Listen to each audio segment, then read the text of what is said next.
Right as the world goes is only in question between equals in power, while the strong do what they can and the weak suffer what they must. Thucydides. Rules, norms, institutions, those are technologies. They reduce friction, they create predictability, and they raise the cost of coercion. But only when they're backed by something harder than good intentions, credible power, aligned allies, and a shared belief that violations actually carry consequences. The uncomfortable truth is that international order doesn't repeal Thucydides, just fences him in at the margins. And when those fences fail, his logic snaps back into place.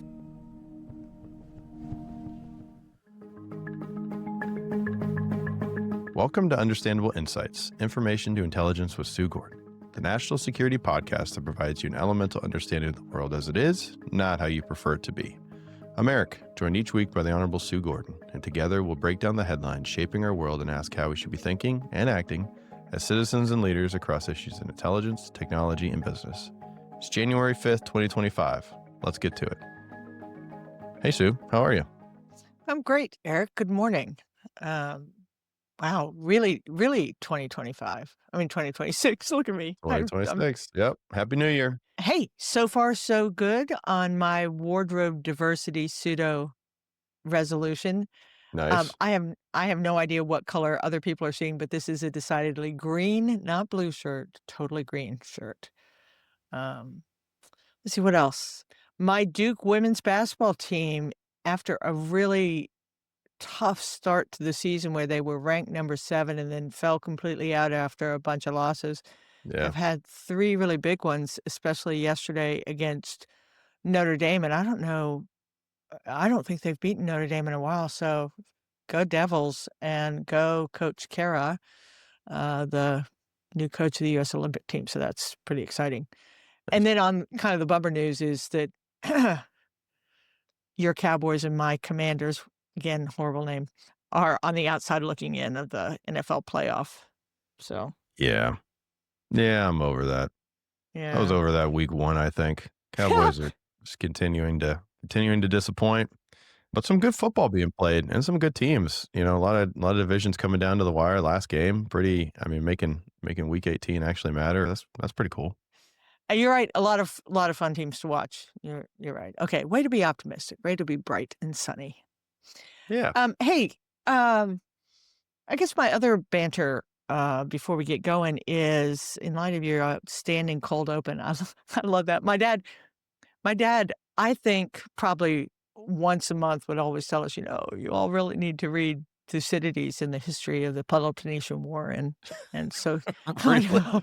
know, totally, totally. It was just that, and we should have majored in economics in college. But I thought maybe we pause for a second to do some strategic reframing, and not really reframing, but clarifying what we're trying to do with this podcast since we're starting a new year and we're all energetic. Yeah. And then at the end of the show, we can try and encourage some feedback from our listeners to whether we did it with this episode, because I'm going to say what we're trying to do, and they can tell us whether they like it or not. So here's what I think we're doing.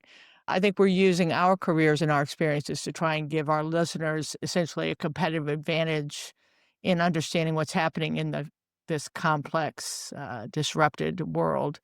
We're trying not to just see events. We're trying to see patterns and not analyzing things after they break, but rather to examine the long period that always precedes events and where the Hmm. signs are evident. I think you and I understand pre-failure better than failure. I think we are often surprised, but I think we do see the things that lead up to it, and we're gonna try and identify them. I think you and I understand institutions from the inside, and I think a lot of people see institutions as an abstraction. How many times do people say the government something? Hmm. Well, these are actually real entities that have real strengths and weaknesses. We understand that authority can persist long after legitimacy erodes. The example I always give is if we visited Rome 30 years after the fall of the empire, people were sitting around acting as though the empire still existed. You and I understand how information actually moves, even though we make the mistake sometimes of thinking that moves in an orderly fashion where a bunch of facts lead up to decisions in some meaningful way. And that just isn't the way it happens. And I think we understand and we continuously say, including last episode, that humans are the system. That's what we bring inherently. What do you think? Am I wrong about those things? No, I think that's all great. I think a lot of times with strategy, it's defining what you're not as well. And so Yeah, we're not a prediction show. Those are just for fun. But I think we can act and we can identify some of this information into intelligence and analyzing it and to be part of an early warning system, if you will, right? What's really going on versus what people are saying, what looks normal but actually isn't, right. and then what we're adapting to what we shouldn't be, right? Because a lot of times analysts will bite off on different things, but what really matters and what really matters towards the second and third order effects and the long term implications. Yeah, I love that second and third order effects and kind of precedents that are being set. On the second and third order effects, I've been pretty clear on this. I think that is a weakness of this particular administration. The first one, and I think has to be seen in this one, is not that it can't do actions, but that can they persist over time? Because that's just backbreaking physical labor, relying on institutions that we seem to be eroding a bit. I love that your point about asking whether we're adapting to things that we shouldn't be adapting to. In other words, getting so used to a norm. And I Hmm. think we talked about it last week a bit where we said, yeah, we're kind of hooked on technology, but that isn't the thing that we should be focusing. We should be focusing on whether we have the time to get to human involvement. So I think that's a great point. So I think we promised that what we were going to do this week was a romp around the world. You know, that's my favorite thing that we do. And I'm going to offer a brief aside that my spirit animal is actually a sea otter. And did you know that a group of sea otters is called a romp? So maybe we Nice. need a song and maybe you can put otters into it. But as we romp, and you're going to lead us around a bunch of things because there's certainly no shortage of things going on geopolitically. I want to offer ahead of time that the set of geopolitical actions that the Trump administration has engaged in over the past month, if we view it as a collective and Hmm. without the horror that I want to have at the values we seem to have abandoned and how bereft of character our leaders seem to be. Sorry, that's an aside. I think these actions are quite clear evidence of our national security strategy. And so maybe we can, by bundling together, do some revealing of that. And my bottom line up front, because I do remember the DI style guide from my time as an analyst at the CIA, where you don't do dark and stormy night, you tell people what you're going to say. I think under President Trump, the U.S. national security strategy is organized around power, leverage, and material advantage rather than democracy protection or humanitarian norms. And when we think about this, what we see are values that appear instrumentally invoked when they're useful and disregarded when they're constraining. Strategy is revealed through trade-offs, not rhetoric. We're going to talk, and I'm going to talk today a lot about scarcity as the central organizing theory of the current decision makers. And when I say scarcity, scarcity of resources or scarcity of geography, industrial capacity, policy, and even attention. And then the big, kind of tagline here is this is a break from a post-Cold War values-based strategy that has kind of prevailed over previous administrations. So if it feels so weird, I think in fact it is different. And let's see if we can't build the case as we talk about each of the regions that you're gonna throw my way. I do think this is useful for us to consider because I think the old lens is failing us, or it's making everything unprecedented where we seem to, be like, "What? How could that be happening?" Oh, Um, you used the unprecedented word in I 2026. did, but I'm explaining why we keep using it, and now that we have had once this episode is over, it will stop being used because we will understand. It will. I know. Is that a way to set up a prediction? I don't know. But no, I just think the old lens is failing us, and so we Yeah. keep on being like, "Ah." But if you look at there is a consistency, I think, that we're gonna try and frame. I will also say that, values-based frameworks aren't reliably predicting outcomes for us anymore. Alliance language is obscuring transactional behavior, and humanitarian arguments are neither necessary nor sufficient to explain the action that we have, even when they get thrown out as kind of a sop to kind of an old way of thinking. Anyway, Sounds like you listened to your dad and got that economics degree. All this talk of yeah, scarcity. yeah, that's me. It is an old economic theory. Yeah, that's like day one every economics class. Scarcity. Yeah. Well, kind of throw the flag on it if you think I go too far with this, and then maybe our listeners will too if they think we have. No, I think it's right in line. All right, let's get to the headlines or to the romping. It's a romp around the world, yeah, a romp around the world. And a group of otters, that's a romp having to we're chasing down the wide beneath the world. Turn the context into something you can hold. It's a romp around the world. We'll start in Venezuela. I think folks are well abreast of the developments over the weekend. The law enforcement operation to capture Nicolas Maduro, the former leader of Venezuela. First off, one of my predictions of 2026 came true. That was kinetic action in Venezuela. I was almost wrong because they launched on Christmas Day and New Year's Day, but weather scrubbed. Planes and aircraft launched from 20 different sites, really combined arms, and pretty cool military operation. But like all decision quality, just because you had a good outcome doesn't necessarily mean it was a good decision. So what do you think on Venezuela? Oh, so many things, and there's a lot of chaff being thrown up in all the discussions, whether it's what President Trump says is going on or how Marco Rubio clarifies or Tom Cotton reframes. A law enforcement action, I don't know, with Chinooks and F-35s and explosions, I'm not sure I'm buying that one. Delta Force law enforcement operation. Yeah, I there may be some benefit on the drug trafficking, and Maduro is certainly a bad guy. But I think at the end of the day, this is about resources and not actually resource scarcity, because as the president keeps reminding everybody, we have all that we need more than anyone else, and ours is better than anyone's. But there is a bunch of access denial. In other words, taking our adversaries and saying, you don't get to have access to that oil and those resources in the way that you have, because in a sense, we have allowed, through our inaction in the region and through decisions made by first Chavez and then reinforced by Maduro, to let Iran and China and Russia all come in. And that does threaten us in a certain way. So I think this really is about hemispheric dominance, and it is about denying access to adversaries and competitors much more than anything else. And brief digression on this.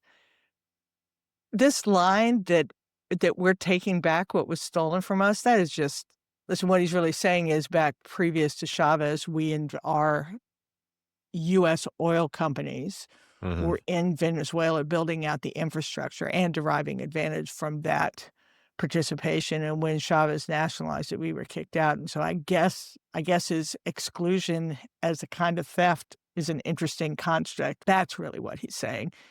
There isn't anything to be returned, and we had no right to the oil that's under Venezuela. This is about money.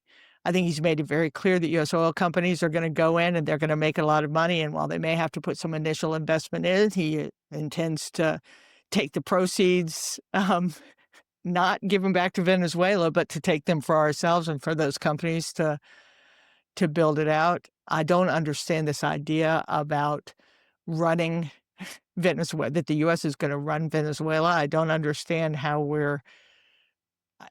we think that this is fundamentally different from the regime change that we effected in Iraq, even though they assert that it's not. So let's be clear what it's about. It's about denying access to resources by adversaries and creating or overcoming the scarcity of dominance in the region. But whether we're going to be able to pull it off, whether we're going to get mired, whether it's going to go as badly as every other regime change we have ever engaged in, I think that all remains to be seen and will unfold. What do you think? Do I see this clearly? Yeah, I think we're putting a lot of faith in the former vice president, Rodriguez, and our ability to work with her. And externally in Venezuela, she's saying a very different thing than reportedly what she's saying to Marco Rubio and to the administration. I don't know how you can trust this lady, right? I think this is going to be a lot muddier Of than course it is. the administration anticipates, right? One big flashy action, right? Really well executed mission. Awesome for Oh, everybody totally. that participated in the big mish. But from a now what do we do? Yeah. Yeah, and there's no the idea that we have some magical power to be able to take years of corruption and a Yeah. corrupt regime that is still there, and we've just ceded power to one of the members of that regime. And even if we coerce them into behaviors that are favorable to us, we know that if you end up denying, if you take that not super sound regime hmm and you institute an approach of denial to adversaries and competitors, then you lead to black markets and corruption and money coming in from the side and skirting around it. This is just really, really your great word, murky, how that's going to be affected. So I think this administration would like you to believe that this is positive precedent. I think the president said on Air Force One last night even, hey, listen, we're the only ones that can pull off this kind of operation. We can pretty much do whatever we want. No one can stop us from doing it. I guess that's kind of a positive precedent. If you think U.S. dominance and imperialism is the way that we want to go back to, I think there are also some real negative precedents in here. You know, there are going to be some other people that have a voice. I think we have already started to hear people saying, wait, this is the world we're now in? Well, what's to keep Russia from China just deciding that they're going to start doing that with their neighboring regions? And we declare the Western Hemisphere ours. Are they going to declare the Eastern Hemisphere theirs and they can do whatever they want? And this is a question the president would ask in the Oval when I was there. He's like, why are we there? And the answer is because, you know, why do we engage in these kind of global activities? And the answer is because we have, in fact, seen what happens when the U.S. withdraws from participation in kind of global order. So I think there's a lot of negative precedent here. There are lots of signals to watch, and I think we'll be talking about them over the next, you know, certainly 6 months, if not longer. Oh, for sure. Yeah, the precedent setting is really concerning, right? Because we may be strongest, debatably, Yeah. but China and Russia are also strong, right? Yeah. And so if the strong do what they can and the weak suffer what they must, then we'll see what happens. I think we're going to see that Venezuela shows that modern power isn't necessarily about who owns the resources, but who Mhm. controls access to them. And when we Mhm. introduce the idea of water, there are others that really come into play here, and we're not the only one that have the ability to control access to resources. That's true. We got 6 more hotspots, so buckle up. We'll move to the Middle East and Iran now. Over the past week, protests that began with bizarre merchants over a collapse in currency and soaring prices have spread to students and cities across the country. Inflation is around 40%, and the Iranian rial at record lows compared to the US dollar. The death toll is reported to be in the mid to high teens, with hundreds arrested, and Iran's leadership's kind of split between concessionary language and their traditional crackdown posture. Language outside the country hasn't softened much since the summer, though, with the Iranian president saying, quote, "We are in a full-scale war with the U.S., Israel, and Europe. They don't want our country to remain stable." Then a few days ago, in response to the protests, President Trump on Truth Social at 1:58 a.m., one of his middle-of-the-night truths, if Iran shots, he meant shoots, but if Iran shoots and violently kills peaceful protesters, which is their custom, the United States of America will come to their rescue. We are locked and loaded and ready to go. Iran has also condemned U.S. action in Venezuela. So, Sue, does the U.S. rescue rhetoric help the protesters, or does that give Tehran the foreign plot justification it wants to suppress them? I think it does a little for the protesters, and maybe if we were to actually do it, gives Iran exactly what it wants, which it always tries to do, is to suck us into something that then they can use against us with other Yeah. people. that are looking at their activities. So I think for our audience, the thing to understand about Iran is they operate as a patient, asymmetric power, and they leverage energy, choke points, and nuclear latency and regional proxies. In other words, Iran is really a strategist of disruption, not of conquest. They participate globally, but their interests are regional. And so when I think that this reveals about U.S. strategy is what we said in a kind of our opening discourse is you're going to hear humanitarian rhetoric. But what really this is about is just keeping Iran on edge so that they don't go to the extreme of whether that's their proxy fighting or their nuclear exchanges. And so I think the kind of precedent setting here, and I'll go with my good, bad strategy. The good precedent is it's always good to avoid major war. And so kind of reaching out and touching everyone once in a while and saying, we're not going to allow you to go wherever you want to go on this. But I will say, by not being serious about it and by doing this sort of thing, you're kind of normalizing endless gray zone conflict and sanctions without end states. And so you need to see it for what it is, but you also need to understand that what we're doing with Iran is really because of their nuclear latency and what they can do regionally. And certainly the humanitarian play, I think, is just a sop. And even though we absolutely abhor, just like Maduro is bad, we absolutely abhor political violence on dissent. We got to think about that as a nation. But we abhor that, and that is all true. But I think we want to just see this bigger for what it is. So when you look at that action, put it in the context of how we care about Iran, what Iran's strategy is, and how we kind of keep it in control, but we're not focusing on it. All right, next, Syria and ISIS. Over the past few weeks, ISIS has been testing Syria's seams. 2 U.S. service members and a civilian interpreter were killed, and CENTCOM responded with large-scale retaliatory strikes, hitting 70-plus ISIS targets in central Syria, followed by a string of raids and missions that killed or captured nearly 25 ISIS operatives.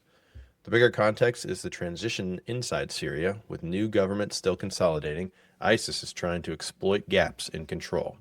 And policy is shifting too.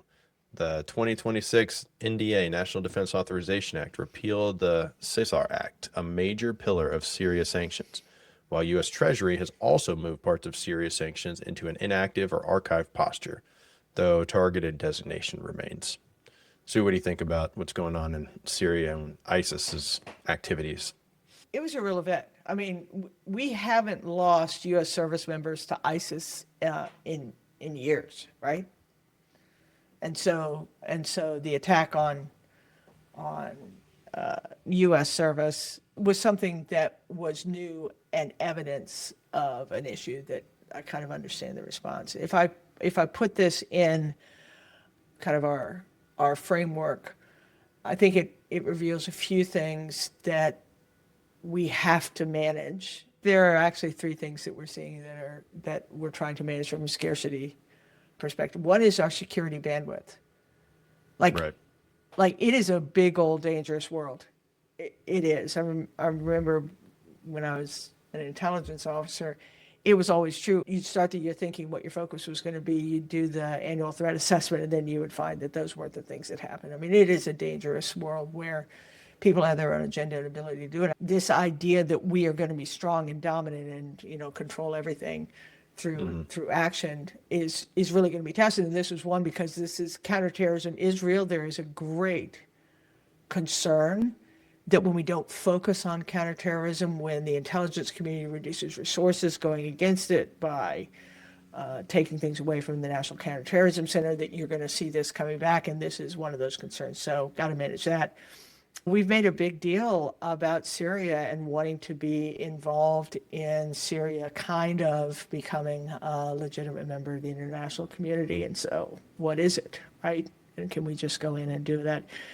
And then the question is how politically patient are we going to be? So I think this event demonstrated all those imperatives, many of which are competing, all of which tax us, coming crashing in, and in a weird sort of way, a little bit like Iran is you almost have to do something in order to just keep your hand on it. But there is a bad precedent you set, is much in the other one, is if you're not really serious about doing something about it, you're kind of normalizing low-grade conflict. And you're saying that we're going to accept it, that we're going to be part of it, and we're going to counter it, but we're never really going to do anything about it. We're just going to keep it all simmering. And so I think that's something to watch here is, and do our adversaries and competitors exploit the fact that we're just kind of firing shots and coming back in some of these regions. And again, I think we presaged this with the national security strategy, and now you're seeing us wanting to be dominant, but having limits to how many things that we can do and how we do it. And so the consequence is we're going to allow some things to happen. And one of those is you're going to see more low-level conflict probably being allowed to go on. Mm-hmm. Yeah, What do you it can't think? be everywhere at once, but it's the trade-off of, do you allow it to fester, and then does it boil over and affect us here on the home front and our domestic concerns. Yeah, I think what you're probably going to see is just continued kind of, I'm not going to say random strikes, because I think that does a disservice to our military and diplomatic planners, but I think you're going to see more episodic strikes than any kind of sustained campaign at this juncture. Well, another isolated strike was in Nigeria on Christmas Day. We talked about a little bit in what we're watching at the end of the last episode. And that marked a new kind of escalation there. U.S.-backed strikes in northwest Nigeria against ISIS-linked camps that Nigeria says were supporting foreign fighters filtering in from the Sahel. Pressure is rising across the Sahel belt. Militants are probing borders. Regional coordination is fractured, exactly the gaps where these groups thrive. From Senegal in the west to Eritrea, bounded to the north by the Sahara and the African tropics to the south, the Sahel has been a complex security and humanitarian environment since really the 1960s, when many of these countries gained their independence. According to the Council of Foreign Relations, 51% of global terrorism-related deaths occurred in the Sahel in 2024. I think new numbers for 2025 might be a little bit different since terrorism is more broadly defined now. But what is our message there? Is this strike an example of a show of force, high-value target strikes? Is it our Christian duty, or none of the above? Yeah. I think what it really reveals is that when insecurity, demographics, and weak governance are in play, you're going to have instability that spreads outward. Mm-hmm. Right? That's really what the region shows. It's showed that for a long time. I mean, I think it's really interesting that in the first Trump administration, we withdrew from that region, much to the chagrin of regional actors who recognize the Sahel as a really difficult, complex place. I think the real message is, again, when all those factors come into play, instability and fragility turn into conflict. And listen, the U.S. strategy deprioritizes regions without great power framing, and this is a great example of one. And so I think our interest there is even less than in others. Again, it may be an example of using some force to try and say, we're watching you. I don't like the framing at all in terms of the avenging the anti-Christian activity, because I don't think that there's great evidence that what is going on there is disproportionately anti-Christian. Every group is being terrorized. I suppose the good of this is it limits U.S. exposure, and the bad of it is it enables security vacuums that always become bigger problems for us.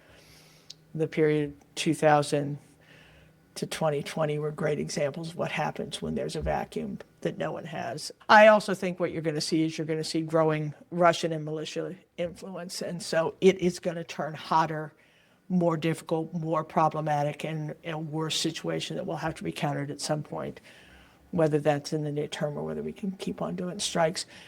But this is another example of, I think, using something that sounds values-based and humanitarian-based as really, we want to appear dominant, and we don't want to get engaged. Yeah. Ultimately, I think it sets us up to continue to be transactional, which is what we want to be within Africa in the national security strategy, right? And be able to maintain enough stability there, or help Nigeria maintain enough stability there and goodwill in order to get their resource extraction and access to their oil and access to their raw earths. Rare earths. And raw, and I'm bringing raw earths back. and bring raw earths back.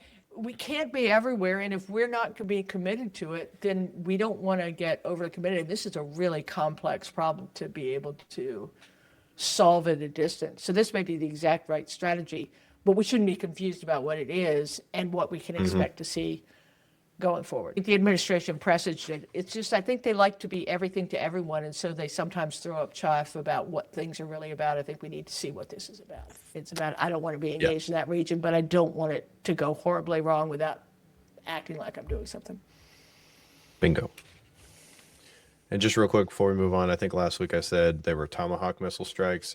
It is unclear to me whether Tomahawks were involved or not. It sounds like there was some MQ-9 and drone Hellfire type activity on these strikes, so maybe cost a little bit less than I initially thought, but still the point remains. You mentioned it, so I'm gonna stand on my soapbox for a second. Where is this money coming from that we're spending on these activities? I mean, I seem to recall that we had appropriations and there were budgets approved. I mean, I hated it too when I couldn't move money where I wanted it to, but I just seem to have lost some, we seem to have lost some of the bubble on that. We have no idea how much money is being spent on these things. Just take it out of the training budget. More collisions at sea. That's what we need. All right, move on to Israel-Gaza. We're at phase 2 problem now. Phase 1 was the ceasefire mechanics, hostage and prisoner moves, limited aid, while Hamas remains armed and Israel still controls key security realities. Phase 2 is being framed as disarmament or escalation. After his meeting at Mar-a-Lago with Netanyahu, President Trump said Hamas has a short window to disarm or there will be hell to pay. At the same time, Israel is tightening rules on international aid groups, moving to suspend dozens from operating in Gaza, including Doctors Without Borders and CARE, under new registration requirements. Israel says the rules are aimed at preventing Hamas and other militant groups from infiltrating the NGOs, but they say that the rules are arbitrary. Witkoff-Kushner, who are driving the next phase for the U.S., have been tied to a glossy redevelopment concept, Project Sunrise, that imagines a long rebuild culminating in a Riviera-style coastline and high-tech infrastructure. Reports describe it as a fancy slide deck, massive money, $112 billion plus, long time horizon, 10 to 20 years, and which received a lot of skepticism from the target audience, the Gulf states and investors. Who enforces Phase 2, Sue? Specifically, who disarms Hamas, with what authority, and what happens on day one if disarmament doesn't occur? The answer is hell.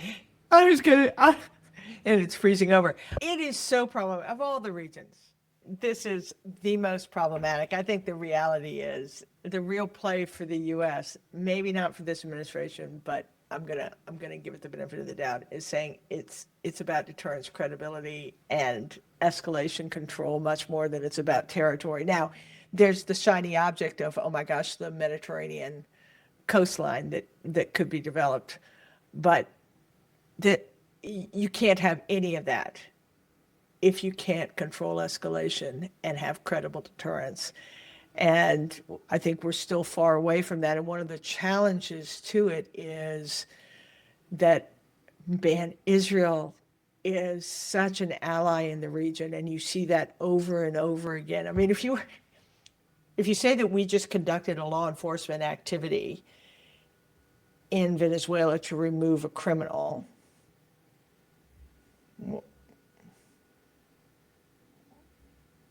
why aren't we doing that in other places? And the answer is because that alliance is what is most important to us. And if you want to talk scarcity, alliances in 2026 and beyond for the U.S. right now are scarce resources. And so this is one. And so I think what you're going to see over time is, yes, we're going to hold out the hope of some economic boom, but the truth is you are still far away from credible deterrence and controlling escalation in the region.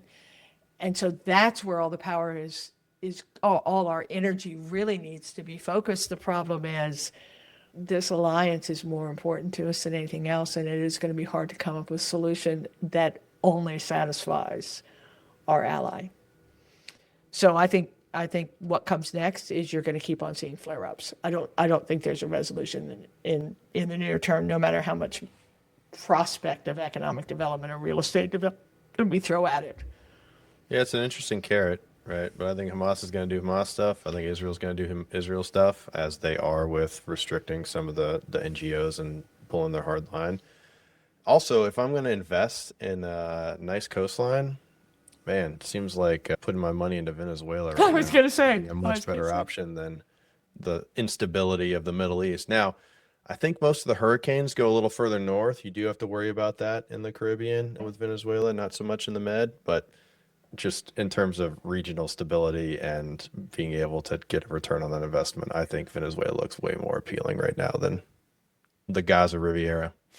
And I think it's a real desire of this administration in every region in which we're engaged is to look at the resources, whether it's real estate or oil or something else that we can gain, because we see that as something that you know we have some sort of right to.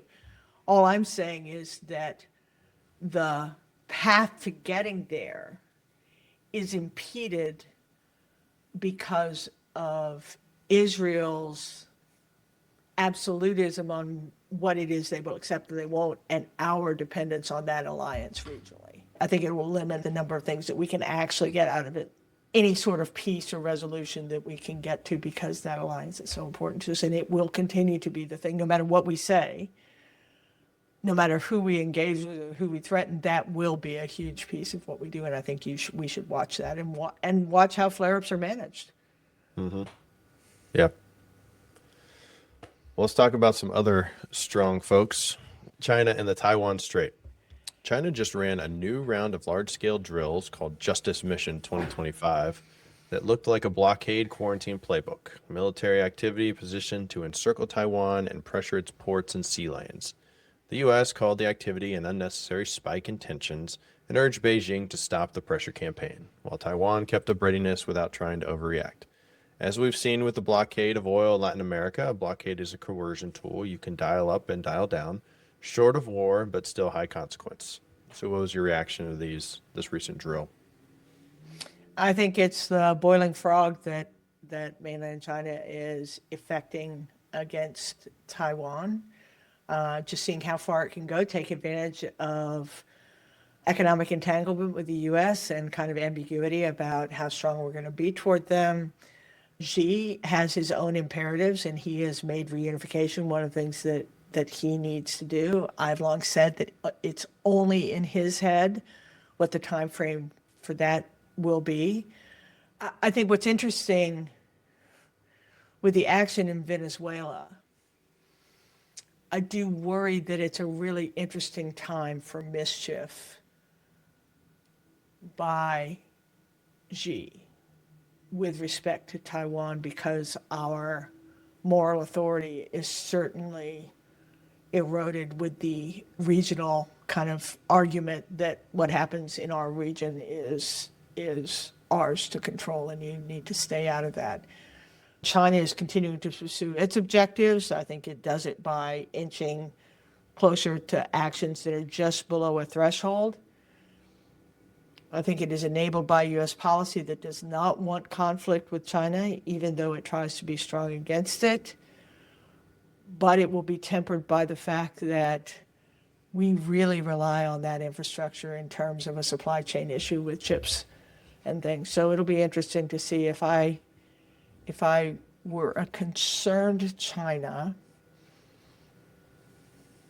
about the strength of my leadership, Xi, in face of a difficult economic circumstance that he certainly has within his own country, I might be looking for my own wag the dog scenario where I go ahead and buttress my reputation by taking action against Taiwan, counting on the fact that the U.S. doesn't want to get involved militarily, and it would be a pretty easy action right now. So I think it represents what China has been trying to do. I think the timing is interesting, and I think the thing to watch for is, does she decide that this is a time, do they escalate? And what would we actually do about it right now, given our stated global view, which is if you control a region, you ought to be able to control all the things that happen there. I think this one's worrisome. We put it at the end, but I think it's worrisome just because the consequence is huge if it goes horribly wrong. And that's huge economically, not just militarily or politically. That's true. But haven't you said recently that you don't think he's militarily ready, or that they're not military ready for that action? You think just, but if our reaction is reduced, Right. That's my that's point. not Is fixed. Yeah. it's just an equation. A minute ago, you basically have Indo-PACOM being the focus of our energy, saying that we're really determined in that region in order to be a buttress against adventurism. I don't know that you're hearing that as much anymore. I don't think anything has happened to make it less an objective on Xi. I think he is under a lot of pressure. His term is ending. Is his posture in 26 altogether different from what it will be in 27 when we did assess that he might be ready? So I think it bears watching. But I think from a U.S. perspective, the region is important because of supply chain issues and economic entanglement, but it really isn't a fight that we have the bandwidth to take on. It certainly isn't the easy fight that Venezuela was. No. Well, and the Beijing said it was deeply shocked and strongly condemned the U.S. use of force in Venezuela, calling it a serious violation of international law and Venezuela's sovereignty, and urging the U.S. to abide by the UN Charter. Yeah. China was and is a major economic backer of Venezuela, including oil trade. So do you have any additional thoughts on their relationship, the China and Venezuela? I know you alluded to it earlier. China's strategy goes to the global south. Their Belt and Road Initiative goes through there, and they are entrenched.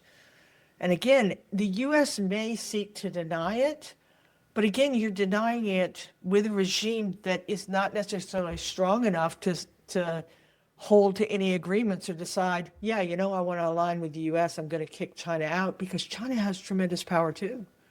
The global south is important to China, given their economic weakness. Look how much they've invested in it.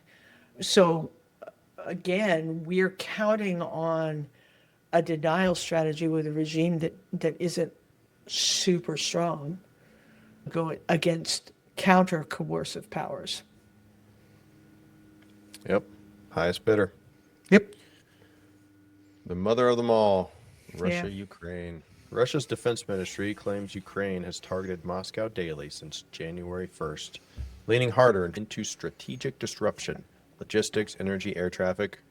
And then Reuters reported a 200-plus Russian drone attack on New Year's that hit power infrastructure across multiple regions in Ukraine, knocking out electricity for tens of thousands. This is kind of Russia's winter playbook: pressure the population by taking away their lights and heat. Moscow is calling the U.S. operation in Venezuela armed aggression and pushing the legality fight into the UN, a sovereignty argument from the very actor rewriting borders in Europe. So do you think our operations in Venezuela lend credibility to Russia's invasion of Ukraine?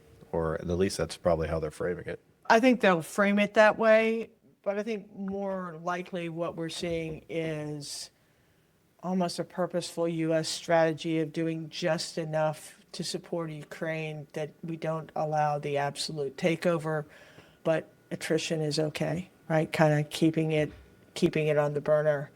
It serves our purpose a little bit by weakening it.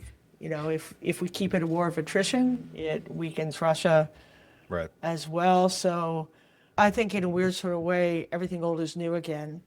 We've seen this playbook where things happen, counter moves.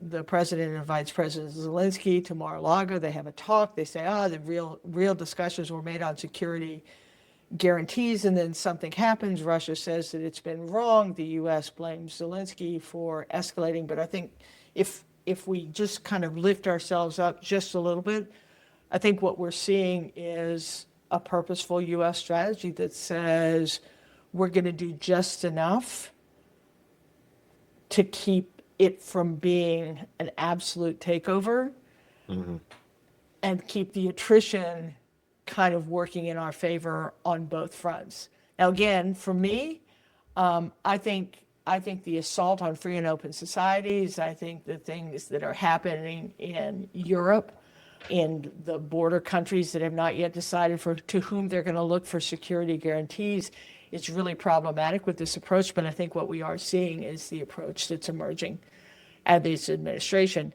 There's a lot of bad to this, and this is where, and that it kind of normalizes. You were talking at the very beginning of the session about normalizing behaviors.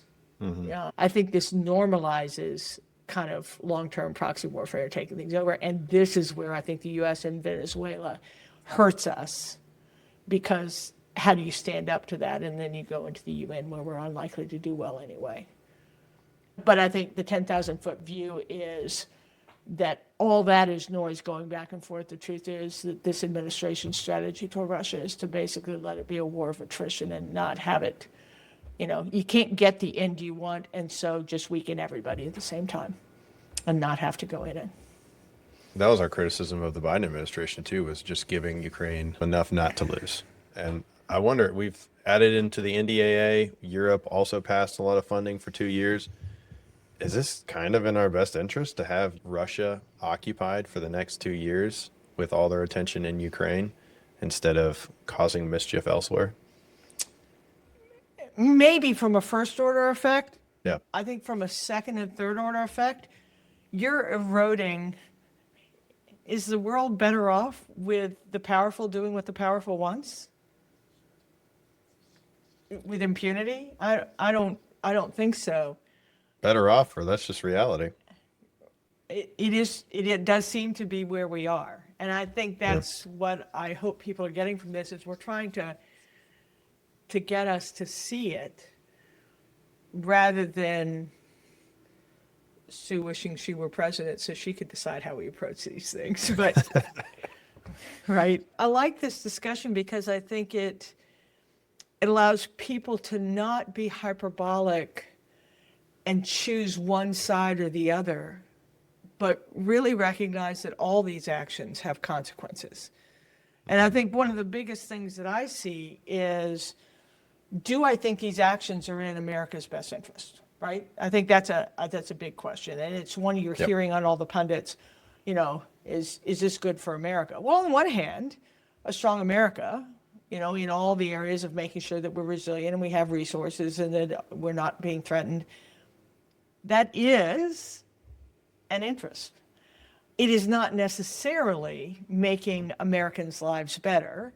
I worry that it's enriching a few, and that we haven't seen any evidence that any of these actions have actually resulted in something better for our citizenry. But we shouldn't be too myopic about what is in America's interests, or not, just because it's not improving the lives of everyday Americans. Two things are true, however. Number one, this administration was elected not on economic imperialism, not on being the world's policeman and taking bad leaders out of power, but rather on improving the lives of Americans and giving us a better educational foundation and increasing our digital infrastructure and doing a lot of things. It sold itself on that, and that is not what it's delivering immediately. And the other thing is, I don't think there's been any real conversation with the American people about the choices we're making or how this strategy is being affected. And I think they're trying to not have that conversation by couching a lot of these actions in terms that sound like old values, but in fact are not values-based. Or not old values-based. How about that? Boom. All right. Yeah. Well, that's it. 7 or 8 areas, hotspots, a lot going on. How do we wrap this up? 2 ways. One, I think we've said this for the whole year. Watch actions, not words. Yeah. There are going to be a lot of words being said by a lot of people, including us. Watch actions, not words. Scarcity explains current behavior better than values does. And precedent probably matters more than stated intention. So those are 3 kind of substantive wrap-ups. And then I think, kind of segueing to what we're watching, I think Venezuela and Greenland are going to be the thing we're watching in the short term to see how it really shakes out from that immediate, very smooth, very amazing military action, and turns into the effect that we want to achieve. You know, who gets the money, who gets the green light to go in. Right. And I think Greenland is going to be a really interesting test mouse to see whether it really is about security and the American people, or whether it really is about just straight up power. So kind of how Greenland falls next is going to be interesting. And what's the world going to do? We are remarkable as a nation in our capabilities. We are. We have resources. We've invested in them. We have humans that are much more than automatons. They affect judgment. I mean, there are just so many great things about us. But let's not be confused. There are other people that are going to have a say in this. It'll be interesting to see how that goes forward. That's what we're watching. That's how we see it. And thank you for joining us. No doubt there's more to come. This country's strength isn't in its power, industry, or government, but in its people. Yeah, so we're so excited to start a second year with you, and we'd love to hear what you think of both our direction, focus, and insight. It's the conversation that we really want, even though we'll take your adulation. Please follow the link to give some feedback on anything. And join us next week for Understandable Insights podcast, wherever you listen. And as always, go forth, do good, and for goodness sakes, be kind to one another, because everyone is fighting a great battle.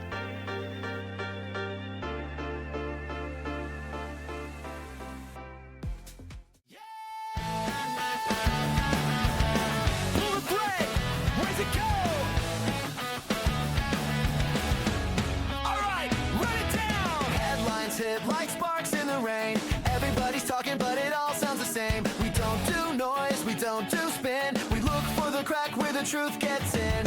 Follow the money, follow the leverage. Ignore the silence, who gained advantage when normal falls through and you can't trust the status. It's when you run toward the sound of chaos, 'cause the signal's hiding